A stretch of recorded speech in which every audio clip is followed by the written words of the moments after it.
बहन आए हैं। बहन, आप क्या कहेंगे? आप राजस्थान से इतने दूर से आए हैं, तो आप क्या मैसेज देना चाहेंगे? आपने क्या देखा, क्या कहेंगे?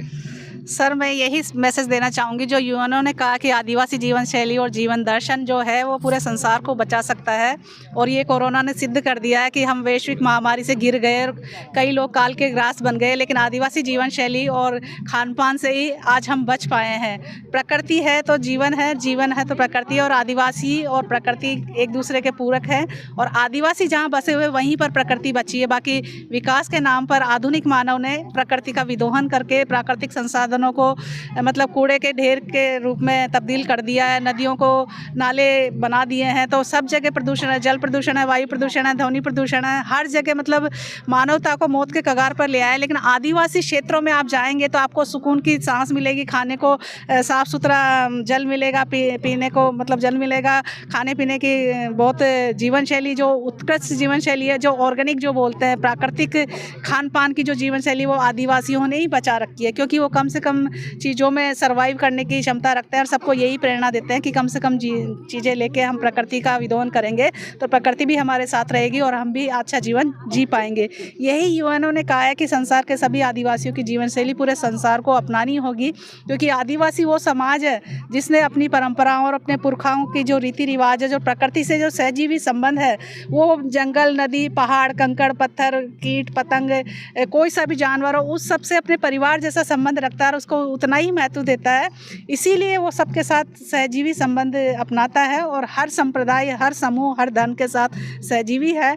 और ये सांस्कृतिक विविधताएं आपको पूरे भारत में नहीं पूरे विश्व में देखने को मिलेगी। संसार के लगभग 190 देशों में से 90 देशों में हम आदिवासी रहते हैं और हमारी जो आबादी है लगभग 50 करोड़ से भी ज़्यादा है। और आपको आश्चर्य होगा कि जानकर कि संसार के सबसे ज़्यादा आदिवासी भारत में रहते हैं। और भारत में रहने वाले आदिवासियों का अगर आपको विहंगम दर्शन करना है तो आप इस सम्मेलन के माध्यम से कर सकते हैं।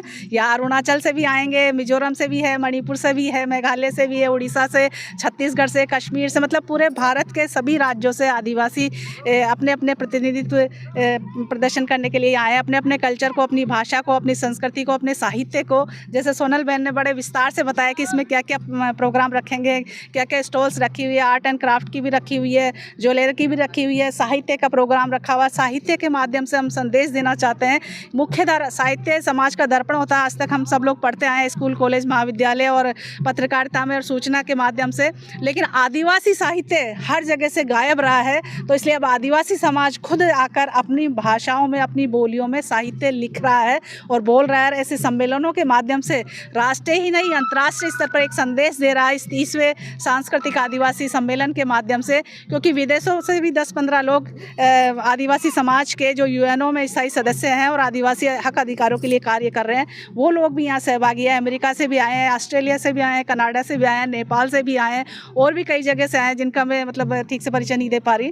तो ये हम आदिवासियों की एकजुटता और अंतर्राष्ट्रीय स्तर पर हमारे अस्तित्व के लिए जो भाषा, साहित्य, संस्कृति और जल जंगल ज़मीन के साथ जो रचाव और बचाव का जो संदेश है वो हम सब स्तर से देना चाह रहे हैं। चाहे हमारा खान पान हो, चाहे हमारी बोली भाषा हो, चाहे हमारा पहनावा हो, चाहे हमारे गहने हो, चाहे हमारा जीवन शैली हो, या हमारी जो भी पुरखाओं से जो हमने सीखी है, क्योंकि आदिवासी वो समाज है जो पीढ़ी दर पीढ़ी पुरखाओं से वो परंपराओं को ग्रहण करता है मौखिक रूप में और आजीवन हजारों लाखों सालों से उन्हीं को उसी रूप में अपनाए हुए हैं। और वो प्रकृति और जीव जंतुओं के साथ आज भी वही जीवन शैली के साथ आपको देखने को मिल रहा है। और ये जो विहंगम दृश्य, ये मेरी बहनें हैं, वो सरकारी सेवाओं में भी कार्यरत है, बहुत कुछ कार्य करती है, लेकिन आज अपनी पारंपरिक पोशाक में है, अपने पारंपरिक रूप में है। आप इनको देखकर जज नहीं कर सकती है किस पद पर स्थापित है और क्या कार्य कर रही हैं, लेकिन हम आदिवासी है, ये देश के मूल मालिक रहे हैं। इस धरती, इस भारत को बनाने में हम आदिवासियों के पुरखों का बहुत बड़ा योगदान है। आज़ादी से पहले 1857 से पहले 250 सालों से हम आदिवासियों के पुरखों ने बहुत बड़े बड़े बलिदान दिए, उनके बड़े स्मारक, बलिदान स्मारक बने हुए। हमारा मानगढ़ राजस्थान में देंगे कि तो मानगढ़ धाम जो है वहाँ बहुत हजारों की तादाद तादाद में आदिवासियों का बलिदान हुआ था जलियांवाला हत्याकांड से 6 साल पहले 1913 में। ऐसे ही आप झारखंड में जाएंगे, डुम्बारी पहाड़ है, नॉर्थ ईस्ट में जाएंगे, हर जगह शहीद स्मारक बने हुए हैं। वो इसीलिए पड़े हुए हैं कि जल जंगल जमीन और जमीर के लिए सबसे पहले आदिवासी पुरखाओं ने संघर्ष लड़ा था।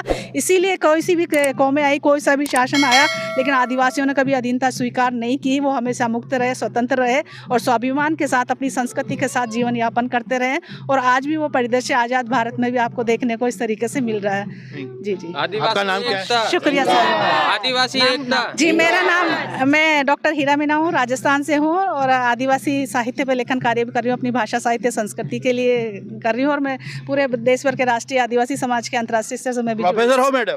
जी सर, पहले थी, लेकिन अब स्वतंत्र रूप से मैं समाज के लिए समर्पित हूँ। हाँ, लगा मुझे आपका तो वक्तव्य सुना तो मुझे लगा इतना सारा तो कोई हमारा सांसद भी नहीं बोल सकता है। हमारी मैडम ने भी हमारे यहाँ तो ऐसा कल्चर है ट्राइबल में, मैंने देखा है कई लीडर जो है वो पढ़ करके अपना भाषण देते हैं। आपने इतना बढ़िया तरीके से पूरा आदिवासियत को अपने स्टेज पे प्लेटफॉर्म पे रख दिया है 2-5 मिनट की बात के अंदर। लेकिन राजस्थान से आप आए और पूरा जो आदिवासियत को है पूरे दुनिया का, प्रकृति का जो है मानव समुदाय से जो नाता है, इकोलॉजिकल बैलेंस भी हम कह सकते हैं। जैसे हम तो प्रकृति के साथ जो है उनका दोहन करते हैं। आपने बताया बहुत अच्छा, बहुत सारी जानकारियाँ ऐसी मिली जो हमको इससे पहले नहीं मिली थी। और जब इकट्ठा होते हैं तो इसमें से ऐसे सब भी पर्सनालिटीज़ हमारे सामने आती है जो हमको एक संदेश भी देते हैं। उस संदेश से हमको कुछ चीज़ सीखना है, लेना है, क्योंकि ये सब चीज़ जो गेट टुगेदर जो होता है, गैदरिंग होता है, तो उसे ऐसा એનાથી એવું નહીં સમજવાની જરૂર કે આપણે બધા ભેગા થયા છે એટલે ખાઈ પીને અને છૂટા પડવું ડાન્સિંગ કરીને. આપણે જે છે તે એકતા કાલે થતાય કે જ્યારે સૌ કોઈ એકબીજાના વિચારો છે, સારા વિચારો છે. રાજસ્થાનના વિચારો આપણી સામે આવ્યા. આ ભાઈને વાત કીધી, મને પહેલાં એવું લાગ્યું કે આ ટ્રાઇબલ્સ આપણા ત્યાંના વિસ્તારના હોય જે કદાચ ગભરાતા હશે, એવી રીતે રાજસ્થાનના હશે, પણ એ તો महाविभूति है. आप तो बड़ी महाविभूति हो मैडम. सर, मैं इसी समाज की बेटी हूँ, इसी समाज मुझे की बहुत बेटी आनंद हुआ. ऐसे भी ट्राइबल कल्चर्स के अंदर लोग मौजूद हैं. एक एक समझो परमाणु बम से भी ज़्यादा ताकत रखने वाले जो है इंसान आदिवासियों के अंदर पड़े हैं. उनकी पर्सनालिटीज को सलाम है, 100 सलाम है. शुक्रिया मैं खुद आपको सलाम करता हूँ. रगों में ऐसा ही खून दिया है सर. पुरखों ने हमारी रगों में ऐसा ही खून दिया है सर, जो हमें परमाणु अणुओं की जरूरत नहीं है. हम अपने हाथ पांव से परमाणु बम जो है उसमें ताकत बहुत बड़ी होती है. हम परमाणु बम जैसी ताकत मतलब कि हम जो है इतना ताकतवर इंसान होते हैं. इंसानों के अंदर वो जो बम होता है वो तो तोड़ फोड़ भी करता है, सुरक्षा के लिए भी रखते हैं. लेकिन हम जो बता रहे हैं परमाणु बम मतलब ऐसा नहीं, उसमें एक विभंजन है, उसकी एक प्रक्रिया होती है साइंटिफिक. प्रेम और शांति से बड़ा कोई हथियार नहीं है, उससे बड़ी कोई कड़ी नहीं है, उससे बड़ी मानवीयता नहीं है जो आदिवासी पूरे संसार को सिखा रहे हैं सर. ये प्रेम मानवीयता का अणु परमाणु बम बनाइए जिससे पूरे मानव खुशहाल रहे. क्योंकि ये धर्मनिरपेक्ष राष्ट्र है भारत और सब विश्व का सबसे बड़ा लोकतंत्र है. और इसमें सारी सांस्कृतिक खूबियाँ आपको देखने को मिलेगी. इसमें हर धर्म है, हर समुदाय है. इसके अलावा आदिवासी भी है जो उनसे अलग पहचान रखता है और सब बड़े हंसी खुशी से रह रहे हैं सर. शुक्रिया सर. Thank you. जो आपे बोला यूट्यूब चैनल सब्सक्राइब न करी હોય તો સબસ્ક્રાઇબ કરી બેલ આઇકન જરૂર દબાવજો.